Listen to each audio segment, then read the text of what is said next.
Oh, so close. Too bad grip lock. FootVlog 13. So Euros just wrapped up in Aranjuez. Had a lot of thoughts after seeing the results and learning a little bit about the tournament. First up, it looked like it was very well done. They had some really good venues, really professional looking. Looked like they had some good crowds. So props to them, good job on that. Definitely I feel like raises the bar for Worlds. Hopefully we're working on similar fronts to get good crowd involvement and good venues. I think we are. It did kind of make me feel a little bittersweet though also, seeing such a well-produced Euros and knowing that there's no US Open this year. You know, it's one of those things I think we kind of take for granted. But I've been playing 20 years and there wasn't a US Open for most of that time until Red Husted brought it back. So credit to Red that USO ran as many years in a row as it did once he revived it. Hopefully we can get back on track next year. Maybe I can help a little bit more. This obviously was a little bit of a crazy year for me, what with the kid being born. Got a few more thoughts and I guess I'll get to those in a minute.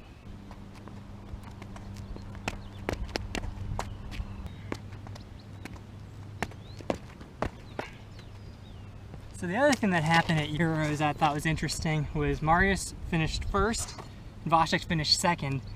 Well, first off, props to Marius. Beating Vasek is always a huge accomplishment, even if he's injured. But that kind of brings me to my second point. I know Vasek recently posted that picture of his swollen, or I don't know what happened to his ankle, but his ankle injury.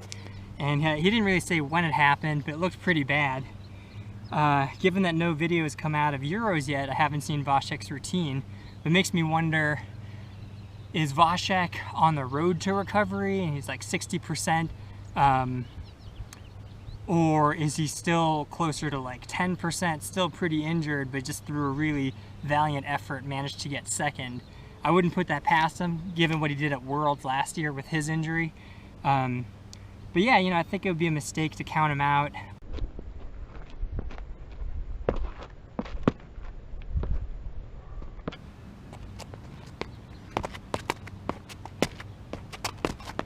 Really, pixie whirl. Wow. So the other thing that kind of stood out to me is, you know, Vasek won Euros from like 2001, I think like 14 or 15 times through 2016. I could be off by a year or two on that. But think about how long that is. Like, most people don't even freestyle more than like 6, 7, 8 years. So to have like a 16-year stretch of dominance like that, that's some Serena Williams shit.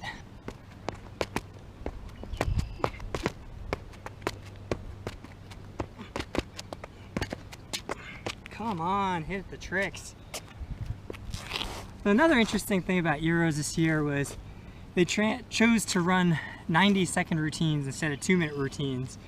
I think it's really interesting. I'm really intrigued by mixing things up. I feel like there's no reason we need to stay with current formats just because that's what we've always run historically. It is an interesting question though, because I guess I'm sort of wondering, what is the goal? What's our ultimate goal by doing this? Is it to try and reduce the total number of drops for all competitors? If so, that's fine. I think it would have some unforeseen consequences. I kind of view it akin to what they did in the NBA playoffs, where it used to be that the opening rounds were best of 5 series. So whoever won 3 games first won. And they changed that so all series are best of 7. And the thinking is, in a longer series, the better team usually wins. And I kind of feel the same way about routines, to be honest, where I think only the best players can do a good choreographed 2-minute routine with no drops. I think a lot more people can do a 90-second routine with no drops, which isn't necessarily a bad thing, but I feel like in the early rounds it might make it more exciting where you have more dropless routines and maybe more people get a chance to go dropless. But in the finals, you would hope that almost everybody in finals is in that class of, hey, I can do a 2-minute routine, dropless, good choreo.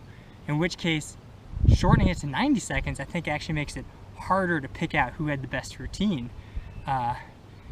I don't know, maybe there's some compromise we could do where in the first 2 rounds you do 90-second routines, and then in finals it's a 2-minute routine. But that's problematic because then people have to prepare basically either 2 routines or 2 different length versions of a routine. Unfortunately, the only real way to answer any of these questions is to accumulate data, which, given how few tournaments we have in a year, it'd take an awfully long time to have, 2 tournaments run, one with 90-second routines, one with 2-minute routines, and actually see if there's a correlation between routine length and the number of drops. I don't know if we realistically could do that. So my last thought on routine length is that whichever format the tournament decides on, whether it's 90 seconds or 2 minutes, they really need to let the competitors know well in advance.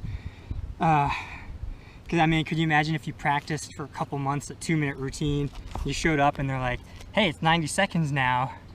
Or hell, even if they gave you the option, if you know you're competing against people doing 90-second routines all of a sudden, that's a competitive disadvantage because their chance of dropping is lower.